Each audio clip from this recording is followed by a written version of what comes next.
ಮಾತು ಬರುತ್ತೆ ಅಂತ ಅತಿಯಾಗಿ ಮಾತನಾಡಬೇಡಿ, ಏಕೆಂದರೆ ಆ ಮಾತು ಒಬ್ಬರನ್ನು ನಗಿಸುತ್ತೆ, ಮತ್ತೊಬ್ಬರನ್ನು ಅಳಿಸುತ್ತೆ. ಹಾಗೆ ಮಾತು ಮನೆ ಕೆಡಿಸಿತು, ತೂತು ಒಲೆ ಕೆಡಿಸಿತು ಎನ್ನುವ ಗಾದೆಯ ಮಾತನ್ನು ಕೇಳದಿರುವ ಜನರು ವಿರಳ. ಆಡುವ ಮಾತುಗಳು ಯಾವ ರೀತಿಯಾಗಿರಬೇಕು ಎಂಬ ಎಚ್ಚರವನ್ನು ಮೊದಲು ವಾಕ್ಯ ಸೂಚಿಸುತ್ತದೆ. ಒಲೆಯ ಮೇಲೆ ಆಹಾರ ಬೇಯಿಸಲು ಇಟ್ಟ ಪಾತ್ರೆಯಲ್ಲಿ ತೂತಾಗಿದ್ದರೆ ಅದರ ಮೂಲಕ ನೀರು ಸೋರಿ ಬೆಂಕಿಯನ್ನು ಆರಿಸುತ್ತದೆ. ಅದಕ್ಕಾಗಿ ಪಾತ್ರೆ ಹೇಗಿದೆ ಎಂಬುದನ್ನು ಮೊದಲು ಗಮನಿಸಬೇಕು. ಮನುಷ್ಯ ಇತರರೊಂದಿಗೆ ಮಾತನಾಡುವ ಮುನ್ನ ತನ್ನೊಳಗೆ ತಾನು ಮಾತನಾಡಿಕೊಳ್ಳಬೇಕು. ಆ ಮಾತು ಬಂಗಾರದಂತಿರಬೇಕು. ಅದನ್ನೇ ಮಾತು ಬೆಳ್ಳಿ, ಮೌನ ಬಂಗಾರ ಎನ್ನುವುದು.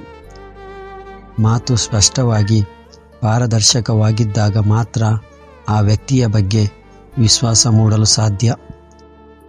ಅದಲ್ಲದೆ ಊಸರವಳ್ಳಿಯಂತೆ ಸಂದರ್ಭಕ್ಕೆ ಅನುಗುಣವಾಗಿ ಮಾತನಾಡುವುದನ್ನು ರೂಢಿಸಿಕೊಂಡರೆ ಆ ಮಾತಿಗೆ, ಅದನ್ನು ಆಡುವ ವ್ಯಕ್ತಿಗೆ ಯಾವುದೇ ಬೆಲೆ ಬರಲು ಸಾಧ್ಯವಿಲ್ಲ. ಮಾತು ಹಿತಮಿತವಾಗಿರಬೇಕು, ಅನ್ಯರ ಮನ ನೋಯದಂತಿರಬೇಕು. ಹಾಗಂತ ಸತ್ಯಕ್ಕೆ ಅಪಚಾರವೂ ಆಗಬಾರದು. ನಾವು ಆಡುವ ಮಾತು ಸತ್ಯದಿಂದ ಕೂಡಿರಬೇಕು. ಅದು ಮತ್ತೊಬ್ಬರ ಬದುಕಿಗೆ ಸ್ಫೂರ್ತಿ ತುಂಬುವಂತಿರಬೇಕು. ಅನಗತ್ಯ ಮಾತುಗಳ ಮೂಲಕ ಮತ್ತೊಬ್ಬರ ಸಮಯ ಹಾಳು ಮಾಡಿ ಅವರ ಮನಸ್ಸಿಗೆ ಬೇಸರ ಉಂಟು ಮಾಡಬಾರದು.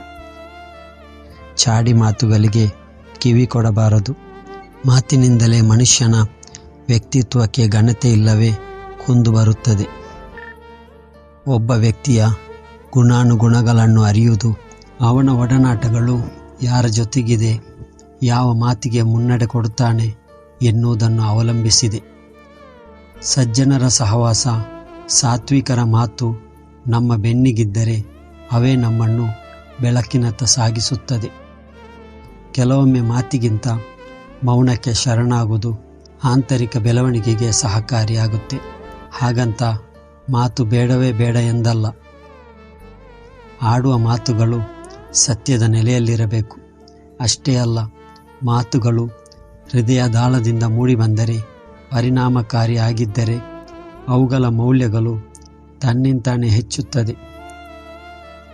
ಒಬ್ಬ ವ್ಯಕ್ತಿ ಒಳ್ಳೆಯ ಮಾತುಗಾರನಾದರೆ ಸಾಲದು, ಆತ ಅತ್ಯುತ್ತಮ ಕೇಳುಗನೂ ಆಗಿರಬೇಕು. ಇದರಿಂದ ಬೇರೆಯವರ ವಿಚಾರಗಳನ್ನು ಕೂಡ ಗೌರವಿಸಲು ನೆರವಾಗುತ್ತದೆ.